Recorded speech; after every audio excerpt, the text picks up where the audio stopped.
देखो ममता, मैं आज ऑफिस जाने के मूड में नहीं हूँ। किसी का फोन आया ऑफिस से तो बोल देना कि मैं घर पर नहीं हूँ, किसी जरूरी काम से गांव गया हूँ। ठीक है, मैं चला सुने, बाकी मैं संभाल लूंगा। ममता बेचारी, जैसा नाम वैसा ही नेचर।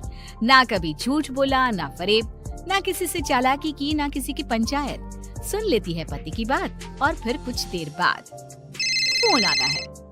हेलो, कौन? मैं सुनील का बॉस बोल रहा हूँ।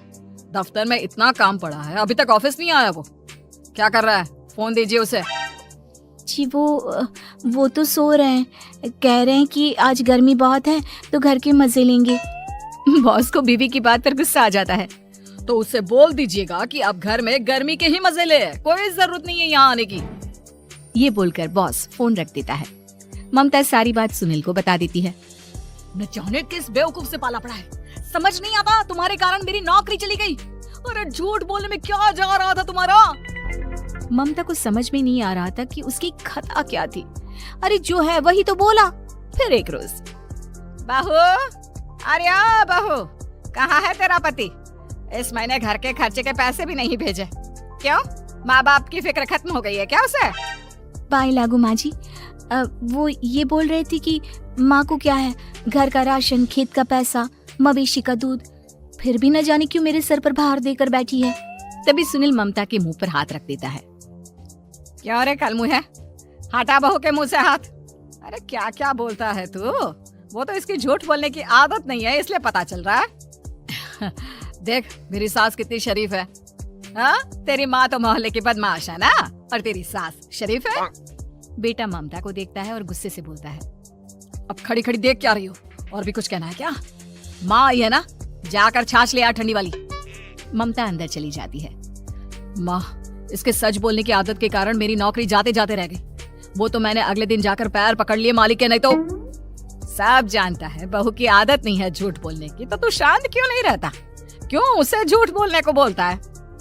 फिर एक रोज, बहू जा अपनी पड़ोसन के पास और उससे बोल कि वो लाल वाली साड़ी जो उसने नए साल की पार्टी में पहनी थी, तुझे वो चाहिए।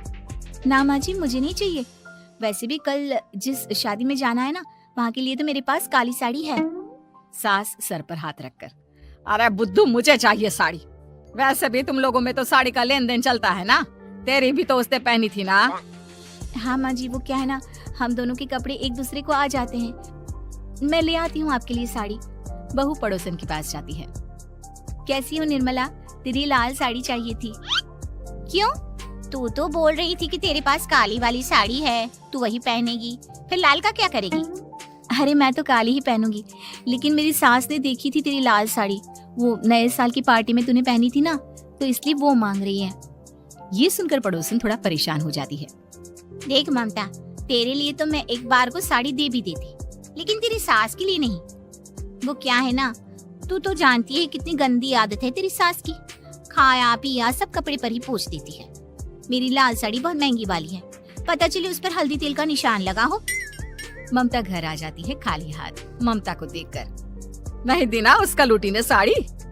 अब आए तुझसे लेने तेरा सामान, अच्छे से बताती हूँ। माँ जी वो क्या है ना, मुझे तो वो दे रही थी, लेकिन आपके नाम पर नहीं दी। अरे किसने बोला था मेरा नाम लेने को? बोल देती तुझे पहनना है, लेकिन ना, तू तो ठहरी सच की देवी। न जाने सास क्या सोचती है, पर हंसने लगती है। अरे माँ, क्या हो गया? क्या सोचकर हंस रही है? याद है जब बहू को देखने गए थे? हाँ बस सही बात है। याद आ गया कैसे मेरी सास बाजार के खाने को बोल रही थी कि ममता ने बनाया है।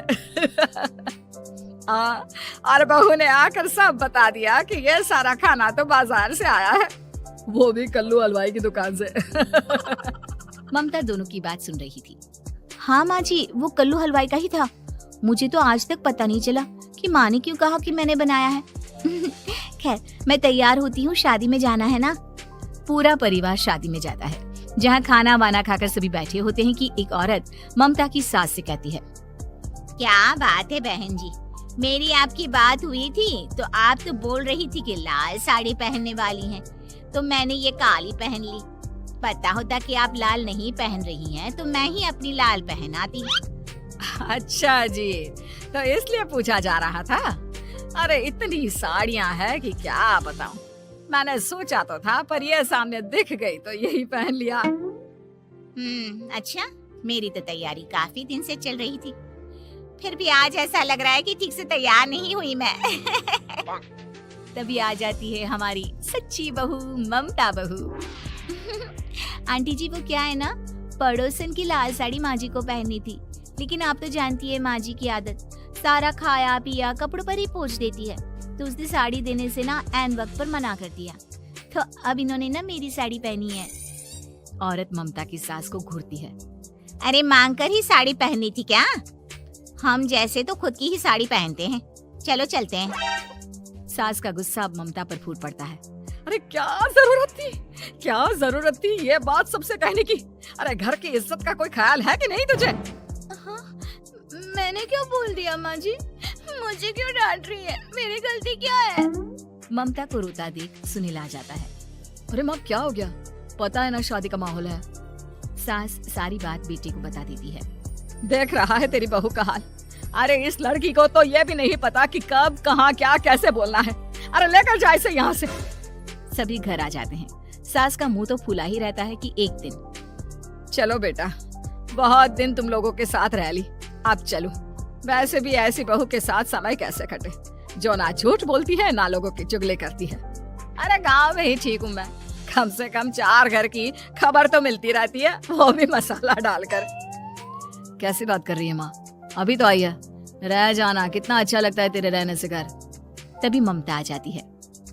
अच्छा लगता है, लेकिन आप तो बोल रहे थे कि न जाने कब तक रुकेगी, जाने का नाम ही नहीं ले रही। जाए तो कम से कम घर में थोड़ा सा फ्री सा तो फील करूं, यही बोल रहे थे कल माँ जी आपके लिए। सास बेटे को देखती है लेकिन क्या कहती बेचारी, जब अपना ही सिक्का खोटा हो। चली जाती है चुपचाप गांव। फिर एक रोज घर की घंटी बजती है। सामने खड़ा होता है सुनील का बॉस। सुनील है क्या घर में? वो क्या ना, मैं यहाँ से गुजर रहा था तो सोचा थोड़ा ऑफिस का काम डिस्कस कर लूं। ममता कुछ कहती कि तभी वहाँ सुनील आ जाता है। अरे बॉस आप आइए आइए। क्या बात है, घर तो बहुत सुंदर है। वैसे भाभी जी आपकी खूब बातें सुनी है कि आप कभी झूठ नहीं बोलती। ये तो पता नहीं, लेकिन हमेशा सिर्फ कुछ न कुछ ऐसा बोल देती हूँ जिससे परेशानी हो जाती है।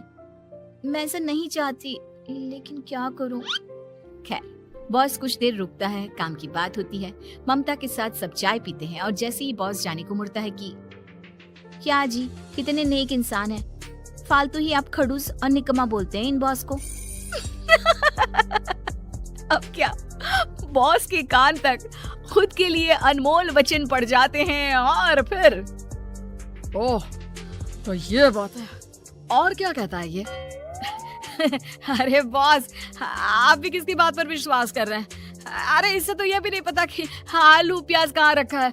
अरे ये क्या जाने क्या बोलना है क्या नहीं बोलना है।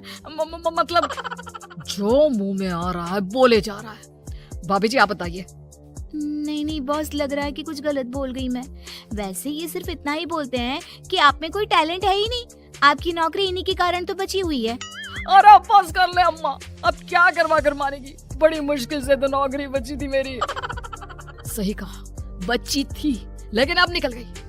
तेरे टैलेंट के भरोसे चल रही है ना मेरी नौकरी, अब देख तू। अच्छा, तो आप भी यही मानते हैं? वैसे ये बात तो है, सुनील काफी टैलेंटेड है। बॉस चला जाता है। सुनील सिर पकड़कर बैठ जाता है। माना सच बोलना एक अच्छी आदत है, लेकिन ममता आज का समय ऐसा नहीं है। तुझे थोड़ा सा समाज को देखकर खुद को बदलना होगा, समझी? जी मुझे तो पता ही नहीं चलता कि मैं क्या गलत कर रही हूँ। यकीन मानिए मैं जानबूझकर नहीं करती। सुनील सोच लेता है कि वो किसी न किसी तरह अपनी बीवी के इस भोलेपन का इलाज करके रहेगा, लेकिन सवाल ये कि कैसे का जवाब अब मिल जाता है। और फिर एक रोज ममता की माँ आती है। ममता, तुझे तो पता है तेरे पापा का काम ठीक नहीं चल रहा है, कुछ पैसों की जरूरत थी, तेरे पास हो तो मदद कर दे बेटा। ममता माँ को घर खर्चे से बचाए पैसे दे देती है। पैसे देने के बाद सुनील आ जाता है। अरे सासू माँ, आज यहाँ कैसे आना हुआ? नहीं बेटा, वो ममता की याद आ रही थी ना तो आ गई। वो क्या है ना, पता है पापा का काम ठीक नहीं चल रहा है, तो माँ कुछ पैसे लेने आई थी। क्यों, यहाँ क्या पैसे का पेड़ उगा है? अरे कौन सी माँ अपनी बेटी के ससुराल का खाती है? कोई जरूरत नहीं है पैसे देने की। वापस कर दो माँ जी पैसे और निकलो यहाँ से। आगे से यहाँ पैसे लेने नहीं आना। सुनील ये बोलकर निकल जाता है। उसके जाने के बाद, बेटा ममता, तूने मेरी बेइज्जती कराने के लिए यहाँ बुलाया था क्या? अरे छोटा सा झूठ बोल देती तो तेरी माँ की इज्जत बच जाती, लेकिन चलती हूँ मैं। सास बाहर जाकर बाहर खड़े सुनील से कहती है, तेरे कहने पर बेटा हमने ये नाटक तो खेल लिया, लेकिन उसका क्या असर होता है ये नहीं पता। थोड़ी देर बाद सुनील घर आता है। देखिए, मुझे मेरी गलती का एहसास हो गया है। मैं समझ गई हूँ कि सच कितना सच होता है और उसकी कीमत आज के समय में बहुत बड़ी है। माफ करना, मैं आज से सच कभी नहीं बोलूंगी। क्या? कभी नहीं? फिर क्या, दोनों मियाँ बीवी खुश रहने लगते हैं, क्योंकि बीवी को थोड़ी सी झूठ की आदत हो जाती है।